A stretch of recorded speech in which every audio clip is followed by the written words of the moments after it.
संग्राम तू उभा राहा ना फोटो करून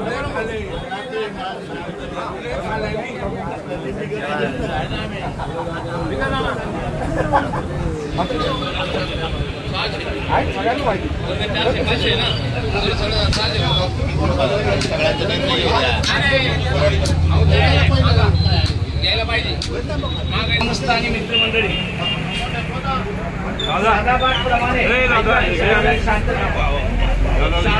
प्रमाणे आपल्या नारायणगावचं ग्रामदैवत मुक्ताई देवी आणि काळोबादेवीचा यात्रा उत्सव दिनांक 24 या तारखेपासून आपला सुरू होत आहे. 27 तारखेपर्यंत आपला कार्यक्रम त्या ठिकाणी चालणार आहे. अशा स्वरूपाचा कार्यक्रम असताना जे सालाबादप्रमाणे आपण वर्गणीच्या स्वरूपामध्ये किंवा नियोजनाच्या स्वरूपामध्ये या ठिकाणी नियोजन असते तो या कामगाराचा आजचा पहिला दिवस आहे. आणि या दिवसात 15 दिवस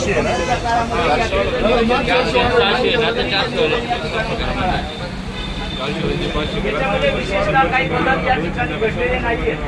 फक्त तमाशा मंडळामध्ये एक पदार्थ आहे तो भिकाजीचा तमाशा त्या ठिकाणी पुन्हा स्थापित झालेला आहे. तोच तमाशा त्या ठिकाणी एक बदल होईल. बाकी कोणताही बदल तमाशाच्या स्वरूपामध्ये त्या ठिकाणी होणार नाही. 8 तमाशे आहेत ते जवळजवळ 3 तारखेपर्यंत त्या ठिकाणी तो कार्यक्रम चालेल. आणि बाकीचे जे कार्यक्रम आपले नित्यप्रमाणे आहेत त्याप्रमाणे ते कार्यक्रम तसेच राहिलेले आहेत. या ठिकाणी वर्गणी जी मागच्या वर्षी आपण घेतलेली होती सर्वांची एक जथेवाईज वर्गणी त्या वर्गणीचं स्वरूप जे मागच्या वर्षी होतं त्याचप्रमाणे याही वर्षी राहील. परवाच्या कालच्या झालेल्या कार्यकारी मिटिंगमध्ये एक विषय असा आला की जे काही आपल्या नारायणगावमध्ये इतर ठिकाणचे वास्तव्यात आलेली जी काही फ्लॅट धारक आहेत त्या फ्लॅट धारकांची वर्गणी आपल्याला या ठिकाणी येत नाही. हा पहिला एक विषय. त्या संदर्भात देखील आपल्याला काम मागच्या 2-3 वर्षापासून त्या ठिकाणी केले पण ते पूर्णत्वास आपलं गेलेलं नाहीये. दुसरा विषय असा आहे की ज्या वेळेला द्यायची पाळी येते देवस्थानला दान देण्याची पाळी येते किंवा वर्गणी लोकांमध्ये आपल्याला ज्या वेळेला पैसे देण्याची वेळ येते त्यावेळेला आपल्या घरामध्ये जी काही पूर्वपरंपरापासून आलेली जी आपल्या वडिलांची किंवा आजोबांची जी नावं आहेत तीच नावं त्या ठिकाणी आहेत. आणि इतरत्र विभाजन कुटुंबाचं झालेलं असताना देखील ते इतरत्र जणांची वर्गणी त्या ठिकाणी येत नाही असा एक विषय कालच्या मीटिंगमध्ये त्या ठिकाणी झाला. तर अशा स्वरूपामध्ये ज्यांचं विभाजन झालेलं असेल त्यांनी स्वतःवर आपलं नाव या ठिकाणी देवीच्या वर्गणीमध्ये नमूद करावं अशी सर्वांना या ठिकाणी मंडळाच्या वतीने आणि कार्यकारी मंडळाच्या वतीने देवस्थानच्या वतीने सर्वांना मी या ठिकाणी विनंती करतो.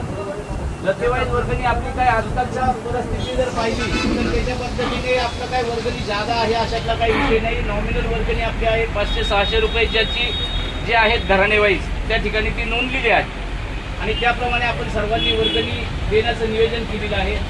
दुसरा विषय की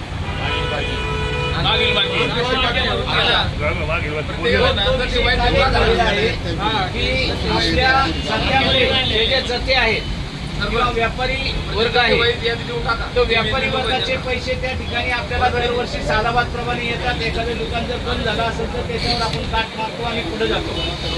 परंतु जथेवाईज वर्गणीमध्ये काही माणसं अशी आहेत काही व्यक्ती अशा आहेत की आपलं नाव त्या ठिकाणी नोंदलेलं असून देखील वीज एकट्याने का भरायची यामध्ये त्यांचा विषय त्या ठिकाणी पेंडिंगला आहे. आणि ज्यांच्या नावे ती वर्गणी आहे किंवा ज्या जथ्याचे जे काही उमेदवार या ठिकाणी काम करतात त्या जथ्याच्या उमेदवारांनी त्यांची ती जबाबदारी घेऊन आपल्या जथ्याचे स्वतःच्या मळ्यामध्ये कुणाकुणाची वर्गणी त्या ठिकाणी थकीत आहे ती वर्गणी देखील गोळा करण्याचा एक संकल्प कालच्या मीटिंगमध्ये झालेला आहे. हे सर्वांना मी या ठिकाणी नमूद करतो. आणि जे जे यादी या ठिकाणी आहे यादी काढलेली आहे ज्या ज्या मळ्यामध्ये ज्यांची वर्गणी त्या ठिकाणी राहिलेली आहे त्या सर्व प्रमुख माणसांनी त्या वर्गणीचं जे स्वरूप आहे त्या आजच्या मीटिंगमध्ये आपण देखील मान्य करतो आहे. सर्वांना या गोष्टी ठराव त्या ठिकाणी आपण मान्य करतो की सर्वांनी त्या जथेवाईज वर्गणी त्या ठिकाणी आपल्याला जमा करून द्यायची आहे. देवस्थानच्या बाबतीत सांगायचं झालं तर बरीचशी कामं त्या ठिकाणी कुठलेही कामं आपल्या देवस्थानच्या माध्यमातून त्या ठिकाणी होतायत घडतायत चाललेली आहेत. आणि आता देवस्थानकडे येणारा रस्ता देखील आपण पूर्णत्वास देतोय. 40 लाख रुपये रक्कम खर्च करून त्या ठिकाणी तो रस्ता कंप्लीटचा आपण करतोय.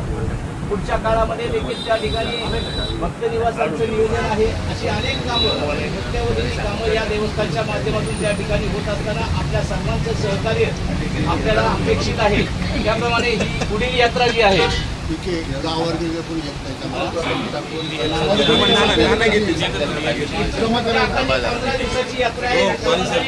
सर्वांना एक विनंती आहे की आजपर्यंत झालेल्या कारभाराच्या काळामध्ये कोणत्याही पद्धतीचा अनुचित प्रकार आपल्या देवस्थानच्या आणि ग्रामस्थांच्या माध्यमातून त्या ठिकाणी झालेला नाही, घडलेला नाही. ते इथून पुढच्या काळामध्ये प्रत्येक वेळी आणि प्रत्येक वर्षी आणि ह्या 15 दिवसाचा आपणच आपल्या पद्धतीने नियोजन केलं. आपल्याला जर आला लागला तर सगळ्या गोष्टी त्या ठिकाणी सुनिश्चितपणाने पार पडतील याची दक्षता आणि आव्हान करतो. अशा पद्धतीने आपण सर्वांनी त्या ठिकाणी काम करायचे. या पुढील जो काही कार्यक्रम आहे ते सन्माननीय नानांना विनंती करतो की आपण त्या ठिकाणी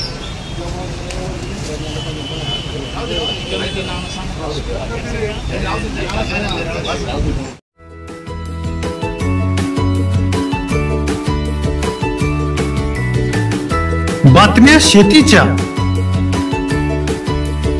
बातम्या मातीच्या, बातम्या अन्यायाच्या, गुन्हेगारीच्या,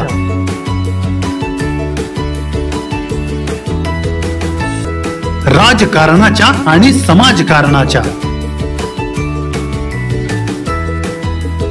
शोषणाविरुद्ध बुलंद आवाज, जनसामान्यांच्या हुंकाराची गाज, सत्कार्याला प्रोत्साहन, दुष्कृत्याला अनुशासन, निर्भीड, निस्पृह, सडेतोड, बेधडक आणि रोखटोक म्हणजेच विघ्नहर टाइम्स. शोध बातमीचा, ध्यास सत्याचा. आपलं चॅनल, आपली बातमी. सबस्क्राईब तर कराच, पण बेल आयकॉनवर क्लिक करायलाही विसरू नका.